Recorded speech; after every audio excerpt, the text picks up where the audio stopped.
नमस्कार, मैं हूं संजय श्रीवास्तव। आप देख रहे हैं वीआईपी न्यूज। वीआईपी न्यूज के खास प्रोग्राम जन सदन में आप सभी का स्वागत है। देवभूमि उत्तराखंड इस समय आपदा की जद में है। हर आदमी प्रयास कर रहा है कि किसी तरह से उन लोगों की बचत की जाए जो आपदा के दायरे में है। लेकिन इसमें सबसे महत्वपूर्ण विषय ये आता है जिसको लेकर के आज सरकार चेती है।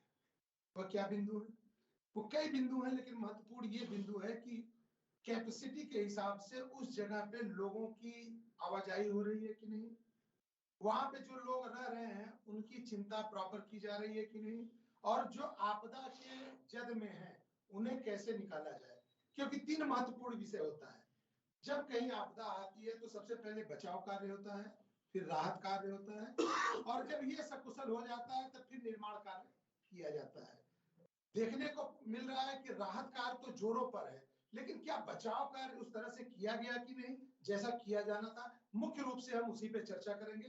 भारतीय जनता पार्टी के रविंद्र जी बहुत बहुत स्वागत है आपका। कांग्रेस पार्टी के संदीप चमोली जी है। संदीप जी पहाड़ों को अच्छी तरह से समझते हैं, कई बार चर्चाओं में आपने देखा होगा पुरजोर ढंग से विषय को उठाते हुए। संदीप जी बहुत बहुत स्वागत है। संदीप जी, सबसे महत्वपूर्ण विषय यह है, वहां पे आपदा आई, कहने को लोगों ने शुरुआती दौर में कहा ये प्राकृतिक आपदा है, दैवीय आपदा है, लेकिन यह हकीकत में मनुष्यों के द्वारा किए गए कर्मों की आपदा है। ये बात खुल के आ गई। लेकिन आपदा आने के बाद कहा जाता है कि बचाव कार्य कैसे किया जा रहा है। अगर आपको सकुशल बचा लिया गया तो राहत कार्य तब किया जाएगा। आज आपने राहत की घोषणा कर दी, सरकार ने राहत की घोषणा कर दी कि हर परिवार को 1.5 लाख रुपए, 50,000 एक मद में, 1 लाख एक मद में, साथ में हर महीने 5,000 रुपए दिए जाएंगे। लेकिन जो उनको वहां से विस्थापन करने की प्रक्रिया है, वह कैसे वहां से विस्थापित जगह पे जाएंगे? आप भी देख रहे होंगे, सोशल मीडिया पे पिक्चर आ रही है, लोग अपना सिलेंडर खुद कंधे पे लाद के जा रहे हैं, कुर्सी बच्चे सर पे लेके जा रहे हैं। इसकी चिंता कौन करेगा? संदीप जी। संजीव जी, सबसे पहले तो ये जो आपदा वर्तमान समय में हमारे राज्य में आई है, ये आपदा आपने एकदम स्पष्ट और सही शब्दों में एकदम सब दर्शकों के सामने बात को रखा। ये आपदा मानव जनित आपदा है। ये आपदा भाजपा का सरकार जो अंधाधुंध विकास के नाम पर जो अंधाधुंध विकास मेरे राज्य में किया जा रहा है, उस विकास की भेंट पहाड़ के लोग चढ़ने का काम कर रहे हैं। आप देखिए कि जब से आपदा आई है, लगभग 14 से 15वां दिन आप हम सबके सामने, पहले दिन से सरकार कितनी संजीदा है ये देखने को तब मिला जब माननीय मुख्यमंत्री जी पहला दौरा अपने करते हैं और पहाड़ के लोगों के मुंह पे एक तमाचा मारते हुए कहते हैं कि हम आपको 4,000 रुपए महीना देंगे, आप अपना मकान ढूंढिए। अरे जिस जगह 2-2 घंटे का ट्रेवल करने के बाद 60-60 किलोमीटर दूर तक भी कोई भी बासागत नहीं है, सीधे सबसे जो बात का शहर जो पड़ता है जहाँ ठीक ठाक बासागत है, गोपेश्वर है, चमोली है, करप्याग है, वहां तक आने के लिए भी अगर आप कोई गाड़ी बुक करेंगे संजय जी तो 5,000 रुपए कम से कम टैक्सी वाला लेता है। जब लोगों ने विरोध किया, क्योंकि सरकार के पास ना कोई विजन है ना कोई पॉलिसी है, लोगों ने जब विरोध किया, विरोध के स्वर आपको स्पष्ट रूप से दिखे। कहीं इनके प्रदेश अध्यक्ष को लोगों ने नकारा, सोशल मीडिया आपके सामने है किस तरह महेंद्र भट्ट को वहां के लोग, वहां के कार्यकर्ता कह रहे थे कि दुर्भाग्य में भाजपा का कार्यकर्ता के रूप में मैंने काम किया, मुझे आप लोगों ने ये लिया। किस प्रकार मुख्यमंत्री का विरोध महिलाओं ने किया। राज्य में इस समय मुख्यमंत्री को अभिभावक की भूमिका में और भाजपा को यहाँ के लोगों की भूमिका में, क्योंकि राज्य का जो निर्माण हुआ है संजय जी, वो मेन अगर आप देखेंगे तो पर्वतीय राज्य की परिकल्पना हम सब ने की थी। पर्वतीय राज्य मैं लौटता हूँ, 2 विषय आपने उठाई। आपने एक विषय उठाया कि मुख्यमंत्री की संजीदगी पे, दूसरा उठाया आपने अंधाधुंध निर्माण कार्य पे। इस दोनों पे मैं काउंटर करता हूं। आज का मुख्यमंत्री जिस संवेदनशीलता के साथ वहां पे कैंप किया है, 13 में जब आपदा आई थी तो आपका मुख्यमंत्री सो रहा था। दूसरा विषय आपने कहा अंधाधुंध विकास। ये जो विकास की परिकल्पना की आप बात करते हैं, ये कांग्रेस सरकार की शुरुआत की है। मैं लौटूंगा आपके पास। रमेश जी, इन्होंने 2 बड़े आरोप लगाए हैं मुख्यमंत्री में। मैं इसलिए नहीं बोलूंगा क्योंकि सीधे सीधे कहा जाएगा आप मुख्यमंत्री का बचाव कर रहे हैं, लेकिन ये विकास की जो परिपाटी चली है वो तो कांग्रेस से शुरुआत की थी। आपके ऊपर क्यों ठीकरा फोड़ा जा रहा है? रविंद्र जी। देखिए, मैं जिस प्रकार से ये कह रहे हैं कि जो भारतीय जनता पार्टी के सरकारों द्वारा जो विकास कार्य किए जा रहे हैं, ये कहीं ना कहीं जो है विकास नहीं होनी चाहिए। पहला इनका स्पष्ट जो मत आपके चैनल के माध्यम से है वो ये है। देखिए, ये बड़ी विकट परिस्थिति है और हमारे प्रदेश के लिए एक जो है एक आपदा है, हमारे उन जोशीमठ के वासियों के लिए जिन्होंने अपनी खून पसीने की कमाई से अपने आवास भवन जो भी उन्होंने आवासीय या व्यापारिक अपने बनाए थे, वो कहीं ना कहीं आज जो है भू धसाव के कारण वो है रहने लायक या कार्य करने लायक नहीं रहे। इस आपदा की घड़ी में पहले तो देखिए, मैं भारतीय जनता पार्टी का कार्यकर्ता होने के नाते आज पूर्ण रूप से उनके साथ खड़ा हूं, ऐसा मुख्यमंत्री जी ने दिखाया भी। आज मैं एक न्यूज़पेपर के माध्यम से भी पढ़ रहा था, आपने भी जिस प्रकार से बताया कि जिस प्रकार से मुख्यमंत्री ने संवेदनशीलता दिखाते हुए बड़ी त्वरित तरीके से जो भी उपाय हो सकते थे उससे संबंधित, क्योंकि पहली फर्स्ट प्रायोरिटी थी कि वहां से लोगों को किसी भी तरीके से निकालना, उन जगहों को चिन्हित करके कोई ऐसा जान माल की हानि ना हो।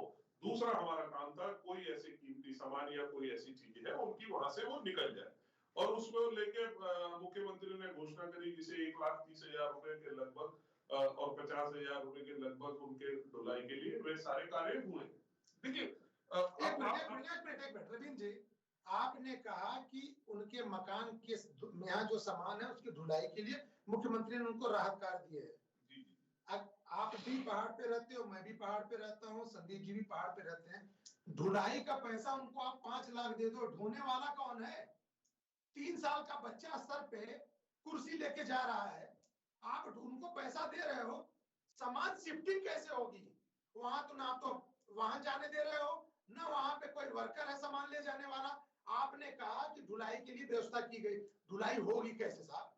रविंद्र जी क्लियर एकदम बताइए, व्यवहारिक रूप से बताइए। हमारे आपके ऊपर अगर कोई घटना हो जाए और आज मोहनी रोड से हमें कह दिया जाए राजपुर रोड सामान लेके जाना है, ना हमारे पास संसाधन है, ना हमारे पास कोई वर्कर है, आप कैसे लेके जाओगे? देखिए रविंद्र जी, एनडीआरएफ की टीमें हो या आपदा प्रबंधन की हो या पुलिस हो या वहां स्वयंसेवी संगठन या राजनीतिक दलों, सबको रोक रखा है साहब आपने स्वयंसेवी संगठन। नहीं, देखिए ना, आप ऐसा तो नहीं कह सकते कि आपदा प्रबंधन को रोक रखा है।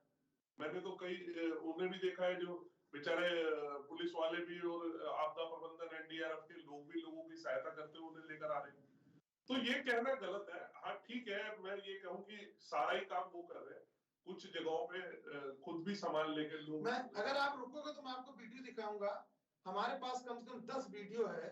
हमारी मात्र शक्ति 50-60 साल की महिला है, पीठ पे सिलेंडर लादे हुए हैं और रो रही हैं कि वह कैसे। तो सिलेंडर, क्या कोई ऐसी पॉलिसी नहीं है रविंद्र जी?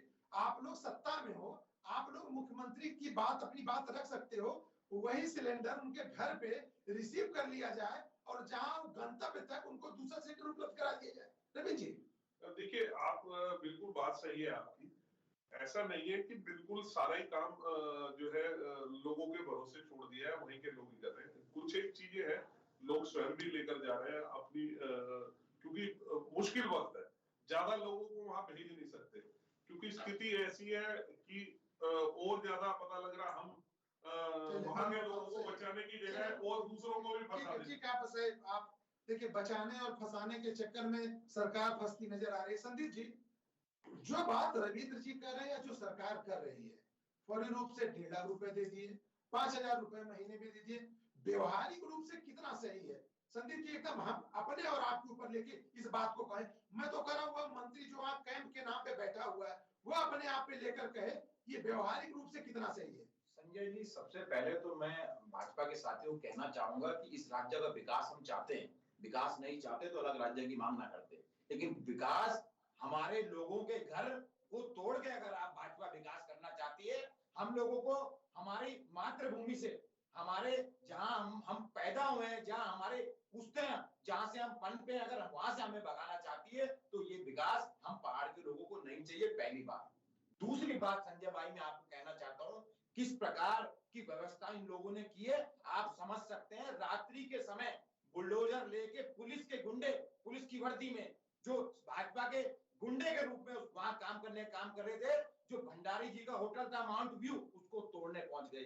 दुर्भाग्य देखिए, किसी भी व्यक्ति ने उनको विश्वास में नहीं लिया, ना उनसे पूछा, ना उनसे बात की, ना उनसे कहा कि आपकी जो हमें 5 मंजिला इमारत गिराने जा रहे हैं, आपको हम क्या देंगे। क्या पॉलिसी है संजय जी, अगर मैं आपका घर आके तोड़ दूं, बाद में आप मुझसे मेरा क्या कर लेंगे? मुझे कुछ नहीं देंगे। मुझे संदीप जी, दूसरी बात, संदीप जी, एक मिनट सर, आप देहरादून में रहते हैं, बिना परमिशन के एक ईंट नहीं रख सकते।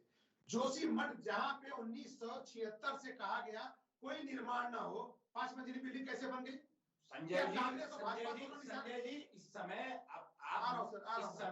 आप मानकों की चर्चा हम करेंगे, उसके लंबा समय राज्य सरकार ने जो जितने भी आवास चिन्हित किए हैं, आप विश्वास नहीं करेंगे, 30% लोगों का पुनर्स्थापन नहीं हो सका अभी तक। और मात्र राजनीतिक जो सस्ती लोकप्रियता, झूठी लोकप्रियता पुष्कर सिंह धामी हासिल करना चाहते हैं, तो याद रखिएगा, वो बाबा बद्रीनाथ की धरती है। जब इस राज्य पे आपदा आई है, तो जो मुख्यमंत्री है, सबसे पहले उसकी कुर्सी हुई है संजीव भाई। और आप बताइए किस चीज से आप बचना चाहते हैं? आप आवाजाही वहां रोक लें, आप लोगों को ना जाने दें, आप प्राइवेट व्हीकल वालों को ना जाने दें, आप अब रिपोर्टरों को आप वहां रोक लगा रहे हैं। तो आप बताइए, आप किस प्रकार वहां का व्यक्ति अपने सामान को ढोएगा? आप उसके कानून में डाल दीजिए। संदीप भाई, थोड़ा सा छोटा सा प्रश्न है। 2003 में बरुणावत आता है, 2013 में 2010 में आपदा आती है, गढ़वाल में निशंक जी मुख्यमंत्री थे। 2003 में जब आपदा आई, तिवारी जी थे। 2013 में आपदा आई, विजय बहुगुणा थे। पिछले 7 टर्म धसा, तब मुख्यमंत्री। आप जरा एक बात, मैं फेवर नहीं कर रहा हूं, मैं फिर से बता रहा हूं, आप जरा बताएं कौन सा मुख्यमंत्री? आपने कहा है कि पुष्कर सिंह धामी सस्ती लोकप्रियता में मान गया, लेकिन आप जरा बताओ कौन सा मुख्यमंत्री कैंप किया साहब जी? अगर आपको अवलोकन कार्यकार पुष्कर सिंह धामी का भाजपा का करना है, तो किसी भी वहां के लोकल व्यक्ति से जो प्रभावित है, आप अपने चैनल के माध्यम से जोड़ लीजिए। आपका साथी जो भी वहां पे बेट है, वो बता देगा राज्य सरकार से जो बेचारा परेशान है, वो कितना संतुष्ट है। वहां के लोग आज भी सड़कों पे हैं। अगर सरकार इतने मजबूती से कार्य करती, तो मेरा मानना ये ना कि वहां के लोग विरोध के सुर नहीं उठाते। और निश्चितता ही सरकार बिल्कुल संजीदा नहीं है। इस बात का प्रमाण ये है कि वहां के लोग सड़कों पे, जो वहां के लोग सड़कों पे क्यों? राज्य सरकार ने अब तक ये नहीं बताया कि किस वजह से आपदा आई है। क्यों एनटीपीसी के कामों की जांच अब तक राज्य सरकार नहीं कराए? बताए, जो वहां के लोग आरोप लगा रहे हैं, आपने क्यों नहीं एनटीपीसी की जांच करवाई? प्रत्येक व्यक्ति एक सुर में कह रहा है कि एनटीपीसी की जांच कराइए। सरकार क्यों एनटीपीसी को बचाना चाहती है? संदीप जी, मैं आपको अभी बता दूंगा, मैं लौटूंगा आपके पास। ये एनटीपीसी कांग्रेस के समय का है, और एनटीपीसी पहले भी कई बार विवादों में आ चुका है। एनटीपीसी कौन सा काम करता है, उसको कौन सा काम अलॉट किया गया, ये सब कांग्रेस के ऊपर है। इसकी चर्चा होनी चाहिए। संजय जी, आप सवाल करेंगे सर? आज चर्चा के प्रभावित सरकार देगी ना सर। आज नहीं, ये काम अलॉट किसने किया? अरे वर्तमान समय में अगर कोई काम गलत हो रहा है, तो उसका जवाब भाजपा देगी। सर आप बताओ, एनटीपीसी किस थर्मल पावर पे काम करता है? एनटीपीसी एक कार्यकारी संस्था है, जिसके द्वारा वह सभी कामों का संचालन किया जा रहा है। ठीक है रविंदर जी, देखिए, गुस्सा है तो संदीप जी का गुस्सा जायज है, क्योंकि आप लोग उतने संजीदा नहीं दिख रहे हो। सरकार में मुख्यमंत्री तो दिख रहा है, लेकिन न तो वहां पे आपका अधिकारी उस तरह से दिख रहा है, न कर्मचारी दिख रहा है। जिस मंत्री की आपने ड्यूटी लगाई है, वो भाग के देहरादून आ जाता है। संजीदा तो हकीकत में सरकार का मुख्यमंत्री छोड़ के कोई नहीं लगता। कैसे बचाव कर लोगे आप? देखिए, मुझे थोड़ा सा समय दीजिएगा संजय जी। मैं 2-3 पिछले भी उसमें बारे में मैं एक जो है इनका जवाब देना रह गया था, वो आपने पूछा भी था जी। देखिए, 1976 में जो एके मिश्रा की रिपोर्ट आई थी, वो रिपोर्ट जो है वो कुल मिला के सारी रिपोर्टों की जड़ है।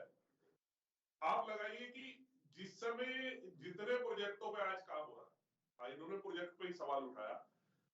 जिस समय हम इन प्रोजेक्टों लगा रहे थे, आपदा आने से पहले, ये इस प्रकरण को आने से पहले, ये कहते थे तो सब हमने बनाए हैं, ये तो मोदी जी तो अपना नाम लिख रहे हैं, ये सब हमारे किए हुए हैं। आज ये कह रहे हैं कि अगर भाई 1976 में रिपोर्ट आ गई थी, उस समय तो दूर दूर तक कांग्रेस के अलावा कोई पार्टी का नामो निशान नहीं होता था। पार्टी भारतीय जनता पार्टी 86 में आके बनी है, आप 76 की बात कर रहे हैं। आप उसी समय नोटिफिकेशन जारी करते थे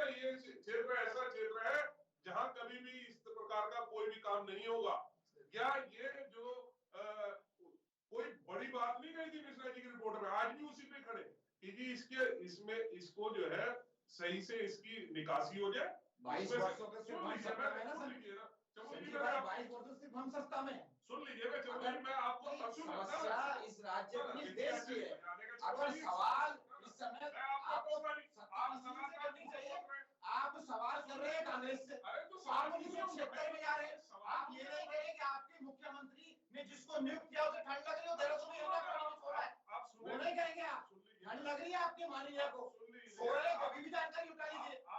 वो संजय जी मात्र हेलीकॉप्टर से जा रहे हैं और हेलीकॉप्टर से फिर अगला हेलीकॉप्टर वापस सहजारा में उड़ रहा है और वापस जा रहे हैं। अरे भैया, जितना पैसा हेलीकॉप्टर आने जाने में संजय जी आपके माननीय जिनको नियुक्त किया ना वो खर्च कर रहे हैं, उससे अच्छा वहां के लोगों को दे दीजिए। स्थिति ये वक्त राजनीति का नहीं है। आप अगर आपके समय में कोई बात आ गई, आप राज्य की बात करिए ना, आप राज्य की बात करिए। अरे कहिए और मंत्री जी से कि मात्र 3 घंटे ना बुलाइए, पिकनिक बनाइए, लगाइए आप। अब उनका पिकनिक स्पॉट भी बंद हो गया। अरे आप जानकारी जुटा लीजिए। अरे सिर्फ सरकार आपकी है, सब कुछ आपके पास है। महेंद्र भट्ट को संजय जी लोगों ने मार के भगाया है, लोगों ने धक्का देकर भगाया है महेंद्र भट्ट को। महेंद्र भट्ट ने भगाया है महेंद्र भट्ट। आप सत्ता में, आपको जवाब देना पड़ेगा। कहिए उन मंत्री जी से जो हर 3 घंटे बाद यमुना कॉलोनी आ जाए हेलीकॉप्टर लेके, उस हेलीकॉप्टर को वहां के आपदाग्रस्तों को लाने ले जाने में लगाइए। वो माननीय मंत्री जी को समझाइए कि राज्य का विकास इन लोगों ने आप मंत्री बनाया है। अगर उत्तर प्रदेश होता तो आज भी धक्के खाने होते लखनऊ के विधानसभा के आसपास। अगर उनको मुख्यमंत्री बनाया है, इनको मंत्री बनाया है, तो सरकार राज्य की सेवा करिए। वहां के लोगों से संजय भाई व्यक्तिगत रूप से किसी साथी से पूछ लीजिए। राहुल गांधी अपने कार्यकर्ता से पूछ लीजिए। संदीप भाई एक मिनट। रविंद्र जी, बहुत आरोप लगाने के लिए भाजपा कांग्रेस पे लगा सकती, क्योंकि कांग्रेस सत्ता में नहीं है, इसलिए जवाब कांग्रेस नहीं देगी, सत्ता में जवाब आप। सर सुनो, आपको भी याद होगा और हमको भी याद है, और संदीप जी को भी मैं याद दिला दूं, संदीप जी भी उस बात को आपसे भी पूछेंगे। पिछले साल भी टनल में कितने लोग फंसे थे, आप उसके बाद भी नहीं चेते। ये उसी कंपनी का मामला था, तब भी आप नहीं चेते साहब। और ये बताइए, उस समय बड़ी मेहनत से लोगों की जान बचाई गई, वह अधिकारी कहाँ है जिन्हें उस समय बचाव और राहत कार्य के लिए किया गया था? उन्होंने क्यों नहीं इस बार इस मौसम में पिछली चीजों को याद किया? आप याद करिए, अगर टनल वाला मामला आपको याद है तो उन अधिकारियों के ऊपर क्यों कार्रवाई नहीं हो रही साहब? रैनी आपदा के लोग संजय जी अभी दर भटक रहे हैं, किसी साथी से जानकारी उठाए दर भटक रहे हैं। रविंद्र, आप सवाल वैसे क्या जवाब देखिए, बीच में जो टोका टाकी आ जाती है या बीच में पूछ जाते हैं, आपने सवाल उठाया, बिल्कुल वाजिब प्रश्न है कि वहां के लोग जो पीड़ित है, जिनके मकान टूटे हैं, खराब हो गए, वो पीड़ित है, वो आज कहीं ना कहीं गुस्से में हमारे को कुछ कह रहे हैं, तो उनका गुस्सा हमारे सिर आंखों पे है, लेकिन हमने करके दिखाया। देखिए, मैं आपको उदाहरण दूंगा, और उदाहरण है हमारे पे, अगर इनके पास हो तो इनसे लेके दीजिएगा, क्योंकि उदाहरण है, लोग हमारे पे विश्वास करेंगे। मैं आपके चैनल के माध्यम से कहता हूँ, धैर्य और संयम बना के रखें। इसका भी हम हल और इसको ऐसी मिसाल पेश करके देंगे जो हमने पहले भी दिया। आपको याद होगा 2000 में जब भुज में भूकंप आया, मुख्यमंत्री बने थे नरेंद्र मोदी, और भुज की ऐसी स्थिति हो गई थी कि कह दिया गया था कि अब ये भुज उजड़ गया। वापिस आज आप भुज की स्थिति जाके देख लीजिए, एक आदमी को बसाया, 85,000 के लगभग लोगों को बसाया था। देखिए, भगवान से करे वो स्थिति है। दूसरा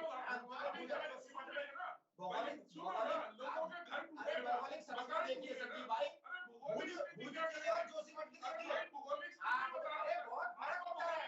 पहाड़ और मैदानी जिलों में बड़ा अंतर होता है। पहाड़ के जिलों में श्रीवास्तव जी और मैदानी जिलों में बड़ा अंतर होता है। राहत कार्य जो गति वहां हो सकती है वो यहाँ नहीं हो सकती। जो रात पड़े, टन्नल के लोग 1 महीने में निकल गए, 1 महीने में यहाँ से निकल पाए थी टन्नल की। पर्वतीय जिलों में, मैदानी जिलों में राहत कार्य की दशा और कार्य करने का तरीका बहुत अलग होता है। ऐसी बातें कर रहे हैं, और जिसका घर टूटेगा वो धैर्य नहीं रखेगा, जिसको आप कह देंगे खाली करो, धैर्य नहीं रखेगा। क्या धैर्य कर लिया आपने? आप हमें कोस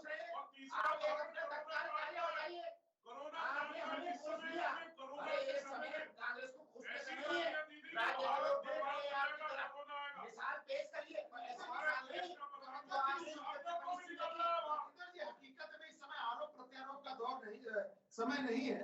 हमारी समझ से जिस तरह से, जिस तन्मयता से, मैं तो कह रहा हूं संदीप जी भी मानेंगे कि मुख्यमंत्री संजीदा है, मुख्यमंत्री बड़े सीरियस है।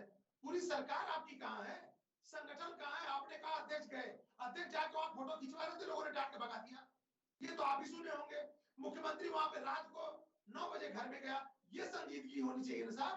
आपने एक मंत्री को वहां पे ड्यूटी लगाई है, सुबह जाता है हेलीकॉप्टर से, 4 घंटे बाद वापस आ जाता है। ये कहां से है साहब?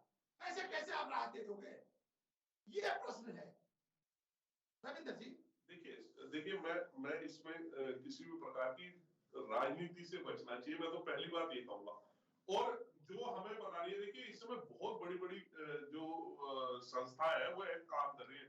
वाडिया इंस्टीट्यूट है, जल संस्थान है, और संस्थाएं रात बचाओ कार्यक्रम कर रही है। कैसी बात कर रहे हैं आप? बचाओ करने की बात करें। अरे भाई वाडिया काम रात बचाओ का नहीं। सुन लीजिए, आप जो है ना सबसे मुख्यमंत्री के साथ, मुख्यमंत्री के सचिव की फोटो मुख्यमंत्री के साथ दिखी, अकेले क्यों नहीं दिख रही है?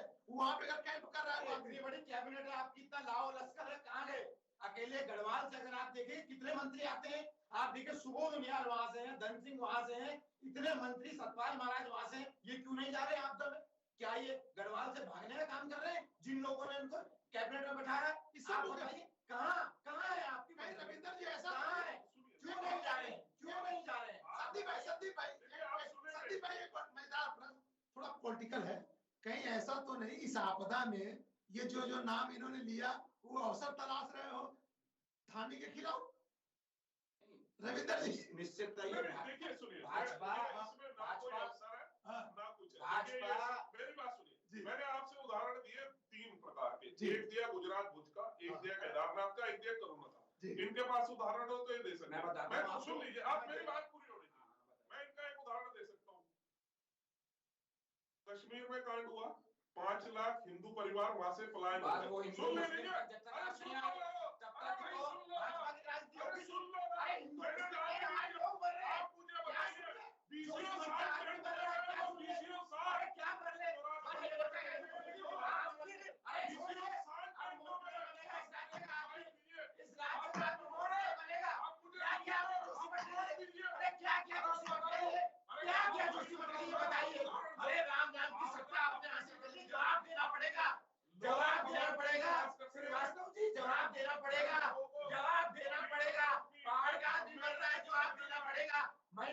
फोटो खिंचा रहे थे, लोगों ने धक्का लेके बनाया, जवाब देना पड़ेगा। अरे आप अभी भी राम मंदिर बैठे हुए, अभी भी कश्मीर बैठे हुए। अरे जहाँ चोट हुई है वहीं तो दवाई लगाएंगे, आप दवाई लगाने कश्मीर जाएंगे? कैसी बात आप करते हैं? इस राज्य हर उदाहरण ऐसा दीजिए जो बचे लोगों को। मिसाल की बात करते हैं, आपकी मिसाल देखिए राज्य में यूपी त्रिपल मिसाल देखिए, जो लोक सेवा आयोग हो गया, आपकी मिसाल देखिए, इस प्रकार का आपका भाई कोई भी व्यक्ति भाजपा में संजीदा नहीं है, कोई भी व्यक्ति संजीदा नहीं है। एक मुख्यमंत्री के अलावा और एक आप कैबिनेट मंत्री का उनका दौरा उठा दिया आपके चैनल के माध्यम से। क्या वो इस राज्य के कैबिनेट मंत्री नहीं है? क्या इस राज्य के कैबिनेट मंत्री नहीं है? अगर कोई वन मंत्री है तो क्या वन जोशीमठ में नहीं है? अगर कोई शिक्षा मंत्री है, अरे वो स्कूल वहां टूट रहा है, सरकारी स्कूल। अरे विपक्ष का नेता आपने अरे आपने गलत सवाल पूछ दिया। वहां के भुवन कापड़ी गए, अरे हमारे बड़े भाई, अरे ये बैठे थे पत्रकार महोदय बताएंगे, सिद्धम सिंह वहां गए। अरे आपकी कैबिनेट मंत्री कहाँ है? अरे कहाँ है?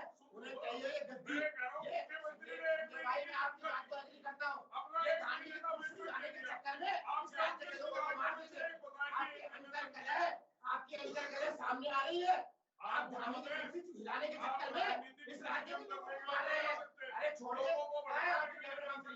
कहाँ है आपके?